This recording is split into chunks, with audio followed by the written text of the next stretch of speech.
Welcome back to our channel. We are back again with one more video. From now onwards we'll be teaching you complete MySQL from basic to advanced level. We will be teaching everything, so start करते हैं दोस्तों.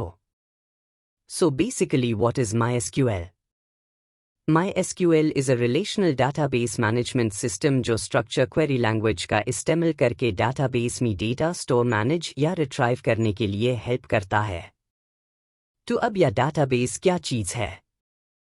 Database का अर्थ होता है एक ऐसा collection जिसमें data organise तरीके से रखा जाता है, जिसके कारण आप डाटाबेस में से डेटा एकदम आसानी से निकल सकते हो या FIR उसमें आसानी से मैनिपुलेट मतलब चेंजेस कर सकते हो. मतलब ये एक डिजिटल फाइलिंग सिस्टम है जिसमें डेटा एकदम कैटेगराइज्ड एंड स्ट्रक्चर्ड फॉर्म में स्टोर होता है.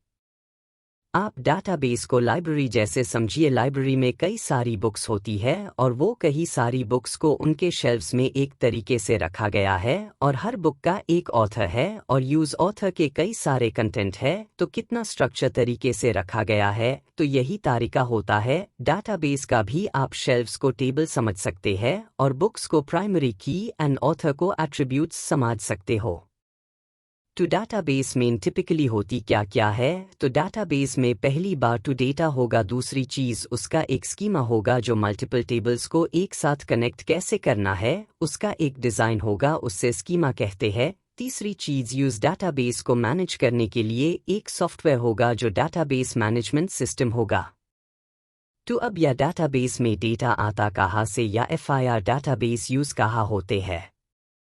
ये आपके वेबसाइट पर यूज़ होते हैं या एप्लीकेशंस पर यूज़ होते हैं. मोबाइल ऐप में उसे होते या ऐसी कोई जगह जहां से आप एक फॉर्म बनाकर, जैसे गूगल का फॉर्म हो गया, उसमें जो भी डेटा आता वो DBMS के थ्रू डाटाबेस में जाके स्टोर होता है.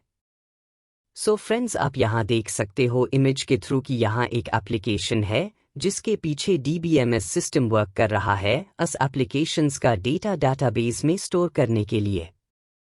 तो कितने तरह के डाटाबेस होते हैं? TW पहला होता है एक रिलेशनल डाटाबेस मैनेजमेंट सिस्टम जो कि आपका SQL हो गया. दूसरा हटा NoSQL जैसे कि उसमें आ गया आपका MongoDB. तीसरा होता ग्राफ डाटाबेस जिसमें आ जाता है Neo4j और चौथा होता है टाइम्स सीरीज डाटाबेस जिसमें आता इन्फ्लक्स्ड.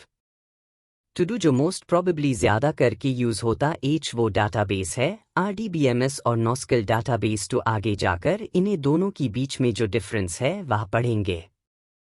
तो SQL और NoSQL में पहला फ़र्क यह है कि जो SQL में जो डेटा होता है वो एक तरीके से स्टोर होता है, वह एक टेबल्स में होता है और उसका एक वेल डिफाइंड स्कीमा होता है. जबकि NoSQL में डेटा जो होता है या तो वह डॉक्यूमेंट्स में हो सकता है या इमेजेस में हो सकता है.